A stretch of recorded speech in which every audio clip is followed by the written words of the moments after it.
I'm getting goosebumps right now, dude. I'm like freaked out. This is it. This is the one. Ken Kendrick's PSA 10 Mickey Mantle 52 tops.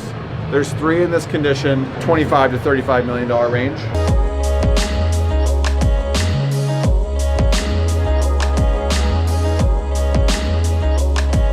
All right, guys, we're at PSA right now. We're about to film exclusively with the 1952 PSA 10 Mantle, potentially valued at over $30 million.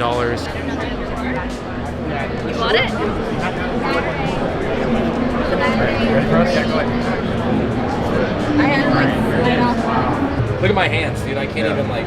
Does it get like? Do you feel nervous or? I've gotten used to it. I've definitely felt that. There's enough big cards around where I don't get as nervous. It's kind of the card that started it all, right? Even when I was collecting in the early '90s, this was always the most valuable card. You know, the Honus Wagner was valuable as well, but this was the one that everyone wanted. I remember very specifically in 1991, this card, the PSA, back then they just said mint, but the mint value was 50 grams. And that was for, who knows, I always thought it was based on the sale of, you know, early versions of this. But that was the value early on, probably about 30 years ago. So 50K to 30 million, it's good return. If you could describe one thing that just pops to you on this card, what is it? I mean, it's just, so part of it's the centering.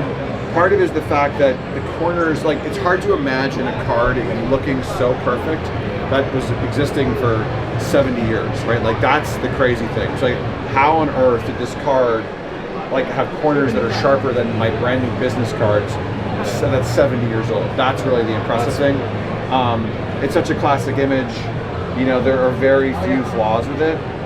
There's no creases, no staining. Very, very rare to find a card this age with that kind of quality. Can you show us the back? Of course, yeah. I left the stand on there because I was afraid to take it off. But the same thing on the back, great centering on the back, no stains, no issues, and nothing. That's why it's 10. What's the second card in command that you'd say is like your guys' next big card besides this? Wagner. And the Wagner is, I would say, is close, right? There's a couple Wagners. There's a 3, and there's a big Wagner, and there's a 3 that is great. That's great looking. There's the Gretzky Wagner. There's some Wagners that are close, I think, in terms of value. They don't, for a couple of reasons. I think Mantle is still kind of a legend because there are still collectors out there who met him in person. He died in '94, so there's some connection there. Baseball signing cards. Yeah, so there's like, he was one of the big signers, right, at shows in the '90s, and so I think that there's some interest there in terms of like who he is versus Wagner, who was, you know, played in the teens and 20s. But the Wagner card's also extremely significant. If it's behind, it's not very far behind. There's about, you know, 60 of those, and they're all, you know, mostly 7-figure cards. I've been hearing the number 35 million all over the internet. Yeah. What do you think it's really worth? Honestly, it's kind of hard to tell, and it doesn't really matter because none of them are for sale, right? Like, They'll never sell it? I don't think so. I find that very hard to imagine. I don't think, and the people that I know that have them, I know 2 of the people that have them, and that has never once been even a remote possibility. They've never like wanted to sell. No. Or... And not even upon in the event of their passing. So it's, you know, this is a card that it's a claim to fame, right? It's not something, money can't buy everything, and right now money can't buy one of these. I'm the same way. I don't need to brag about it, but I like knowing that I have one of the 553 Topps packs. Like, I like true rarity. You know, I like really true rarity that happens over time. You know, there's the one-of-one, which are amazing, but then there's the vintage rarity, which is, hey, this thing is 78 years old, and there's only 3 left. And that, I think, there's something special about that too. And I love that part of the chase. And I think a lot of traditional collectors do too. And so that's what I mean when I say claim to fame. It's not so much bragging. You never really hear people bragging that they have these cards. It's just knowing that you attain that goal, you know? Yeah. To wrap it up, if you had to name the top 5 cards of all time, what would they be? Ooh, that's pressure. Top 5. All right, so I gotta go Mantle, this Mantle. I gotta go Wagner. I'm gonna go just vintage. I'm not gonna go modern. I'm just gonna go vintage here, okay? I'm not gonna go modern. I'm gonna go. What do you consider modern? Past 1980. So I'm gonna go real vintage. Real Traditional vintage. Dinosaur. So 52 Mantle.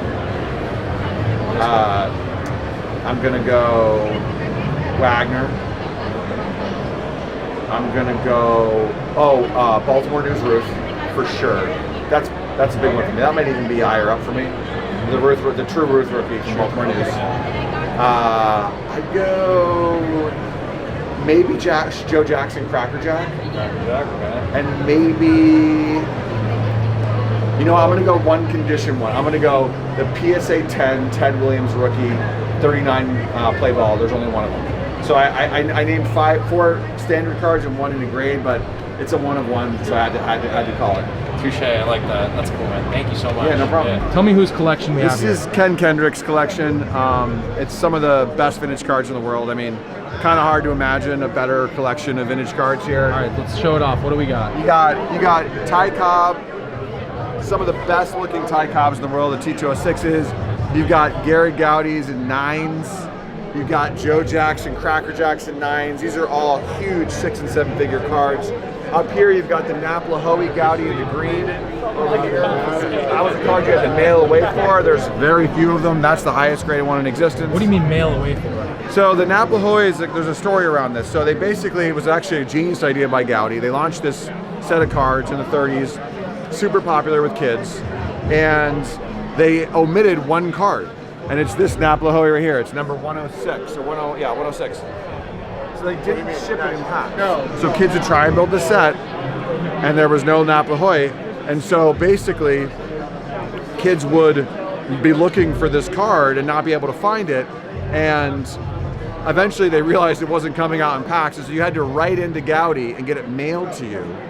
And you know that not many kids did that. And there's only about, I don't know, there may be 50 or a couple hundred in existence, very few, and that's the highest grade one of all. What's the value on something like that?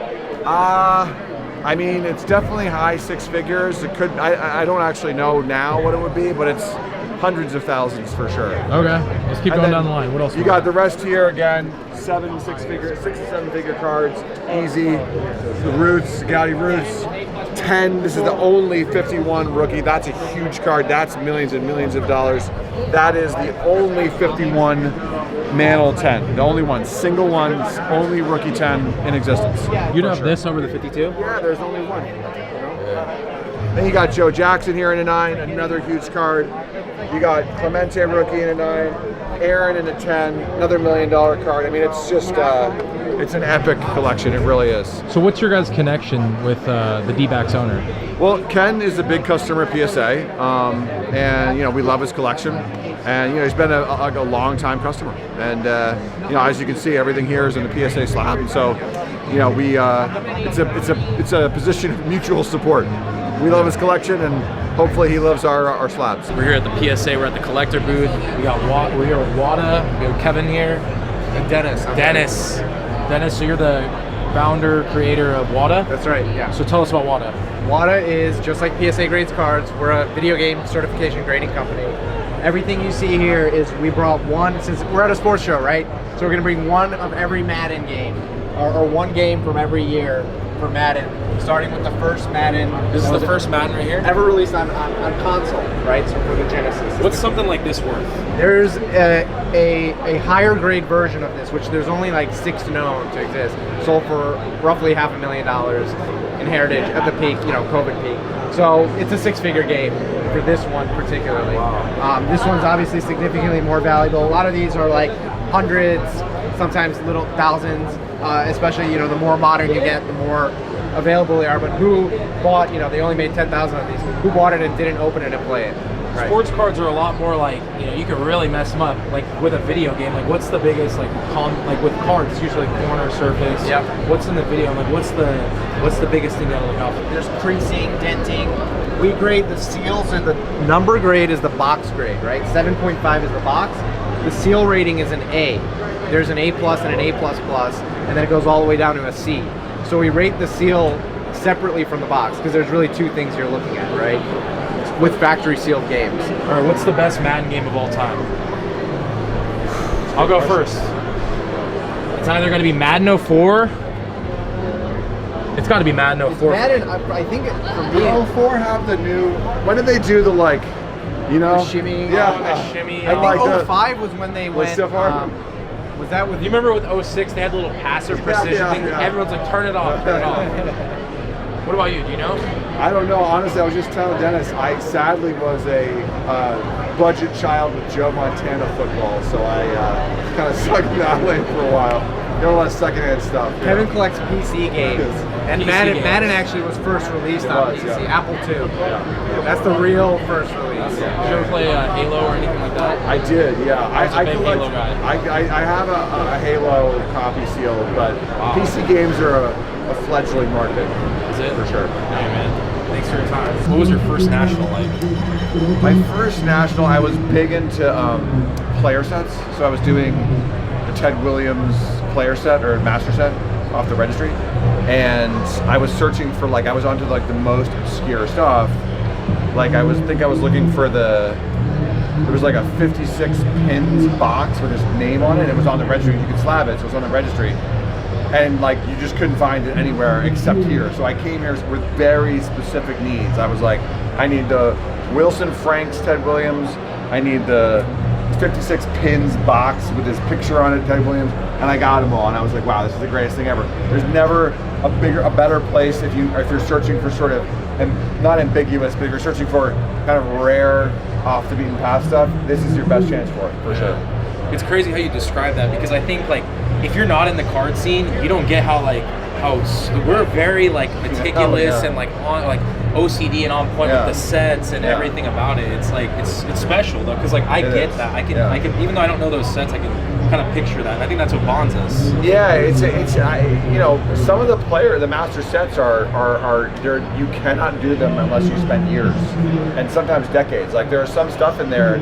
There's 2 or 3 of them, and it's some Canadian issue of some flag that came in a box of chocolates. It's the hunt, it's people always say that, but it's true. It's the never-ending hunt. It's really enjoyable, and it's it's not always attached directly to value either, which is great, right? Those things aren't necessarily the most valuable, but they're really tough to find. Yeah, speaking of sets, in the modern market, nobody really talks about set building, the old binders and all that stuff. What do you think that is with the modern market? You think it's just overproduced? No, I think it has more to do with the sort of the new crop of collectors. I think part of it is you've got investor-centric collectors, which is great, right? They're more value-driven than maybe someone like me who's really just turns out that box doesn't have resale value, the pin box or whatever. It's not a great thing to resell because everyone's why would I want that? So I think a lot of new collectors are value-driven. I think a lot of their collecting habits are kind of are driven around dollars and cents, but also just modern sports and the kind of success of teams currently, and so the whole method of collecting and what people want, it's less driven by hey, I need all 17,000 cards in a certain set with all the parallels, and more hey, I want these players of this value, etc. And that's kind of with collectors. That's kind of part of the reason why we're launching our app, is sort of to help accommodate for those collectors who are driven more by kind of value and imagery and management, and so all that collection management stuff and marketplace stuff and showing pricing and detecting pricing, a lot of that reflects kind of the needs of this newer batch of collectors. I think we can still accommodate for folks like me who are more traditional, but I do think that that set driven stuff is part of the traditional part of collecting, and you've got the modern value driven stuff on the other side. Yeah. I mean, as a fellow collector, I think organization is key, and it sounds like with that app, you can organize a lot of your slabs and it's a little bit more convenient than the PSA registry. Would you say, is that why you guys are transitioning from the registry to the app? Yeah, I mean, we'll still have the registry as well. I think part of the hardest part about collection management is, as you probably know, it's the entry, right? It's the getting it in there. It's getting the photos, getting it labeled and organized. And I think the app's going to really help you kind of get through that process more easily. There's a lot of things we can do with imagery and detection and card detection and etc. Allow it much easier for you to kind of upload your slabs, have pictures there, and then have values there, right? And I think a lot of people also, as for good, for better or for worse, people want to share how much their cards are worth. And I think knowing it internally is one thing, sharing it externally is another. And I think both of those things are current needs of collectors for sure. I like that. You know, the community is pretty built off social media now. Like, that's what bonds us. I mean, we've been going for the last 18 months here, building our YouTube channel and telling stories. Obviously, when you kind of collected, they didn't really have social media. What role do you think social media plays in like this collecting community aspect? Well, I would say I'm not that old. They did have social media when I collected, but thank you. I think like, you know, like brakes, for instance, right? There were brakes 10 years ago, but it was like Leighton vintage brakes and a few others. But can I pause you for a second? Yeah. I heard you were a YouTube breaker. I found that as a little snippet. I just found out. So technically, I wasn't a breaker. I just opened packs on camera. I didn't actually sell the spots. What was your username? It's called Vintage Wax Packs. So it's still out there, yeah. PSA's been through a lot of adjustments, a lot of pivots here and there. You know, with the COVID happening, the pandemic, obviously, you guys got more submissions. What do you think is one of the biggest challenges you guys overcame as a company in the last year? You know, a lot of it is how we handle turnaround times. I think we've gotten a much better handle on how much volume we can accommodate before a turnaround time slips. And so, like, getting a handle on that, getting through our backlog, or we're going to be done with the backlog. I mean, the backlog from COVID in 2021, we're going to be done with that in September, right? I'll hedge my bets, but by the end of September, we should be through that. And then we have a very clear sense of, like, even this current special, we know exactly how much we can take before we start to risk a turnaround time. So, like, in the future, my hope is that when we say 150 days, which is a long time, we come in well underneath that. The other thing I'm proud of is, like, we've got some tiers with 90-day turns. They've been turning around an average of 30 days. And we've been getting feedback that, hey, this is great. So we're getting much more control around kind of our numbers, the volumes we can take in, and then shooting for kind of half of what we commit to. And I think that's been working really well for us. There's obviously still a cadre of people that are waiting for the cards, but by the fall, we'll be through there. And I think from that point forward, I think we have a chance to really kind of redefine, hey, what we say in terms of turnaround time, that actually goes, and hopefully it's quite a bit faster than that, right? And that's the idea. How often does someone come up to you and say, where are my cards? Often. What do you say? I mean, I generally try and I'll give my business card and say, send me the order and we'll take a look. It's hard, obviously, to track specific orders just by memory, but it's happened less this year. Last year it was a lot. This year, like I said, we're through most of it, right? I mean, we've knocked out 10 million cards of that backlog over the last year and a half. So there's less people that are asking that this year than last year for sure. So I'm 27 years old. Yeah. What were you doing when you were 27? 27. I was just about to start my first real company. I'm an entrepreneur, and so I've started a few different tech companies. And I think at 28, I had just had the idea for my first. I'm a AI machine vision. That's my area of tech, and I had just had the idea for my first AI machine vision company.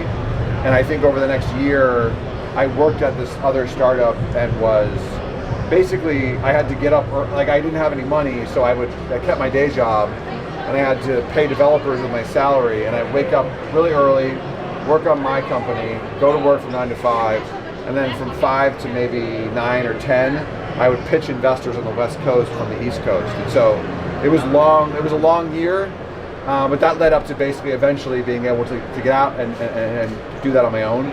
So by like 2009 or 10, I was on that company full time. So it was like the infancy of my entrepreneurship at that point. I was a freshman in high school in 2009. That's there you crazy. go. Yeah. That's crazy stuff, man. What advice do you have for somebody that's wanting to, take that entrepreneur role? Like if you give like 3 quick tips or something like that.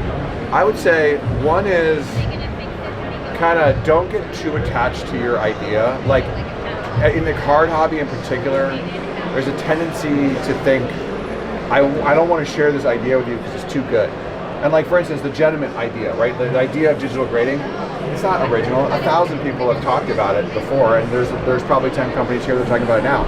The difference is if you can execute on it, right? If you have the skill sets, if you've done machine vision, computer vision, machine learning, and you can execute that idea, that's what makes the difference. It's not having the idea or even how you're doing it, it's showing it. It's showing that it functions. And so I guess one is don't get attached to the idea. 2 is start. Don't do less kind of thinking and strategizing, just build something and try it out, demo it, figure it out. That's my philosophy is kind of just take the risk, right? You can plan for a long time. I see that a lot too, thinking about this thing, and then it's like I see them next year, they still got the presentation, but they're not really starting. So just getting out and taking the risk. And the third is, this is another big one, stay narrow. Like don't try and if you're starting a company, let's say you want to be a one-stop shop for cards. Well, that's a hard thing to do. It's a lot, right? You're basically starting eBay. So figure out one thing you can do well. Is it card identification? Is it card sorting? Is it whatever it is?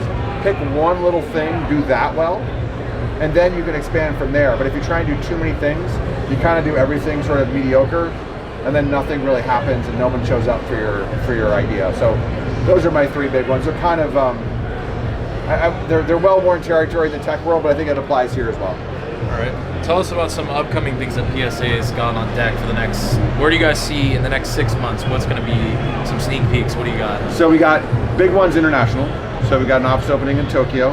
Wow. Yep, beginning of next year. Cool. Yeah, it's at least we're gonna have at least 100 people in Tokyo by the end of next year, and then we've got 2 or 3 more international locations getting started in Asia, Europe, and Canada. So those are big, right? Because those are all big locations. We're looking at a few other locations as well.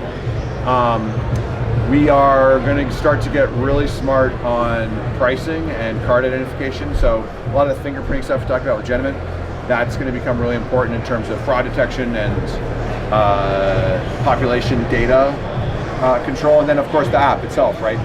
It's not necessarily PSA, but the application allowing you to manage your cards and vault and transact. That's going to be a big part of PSA and collectors as well.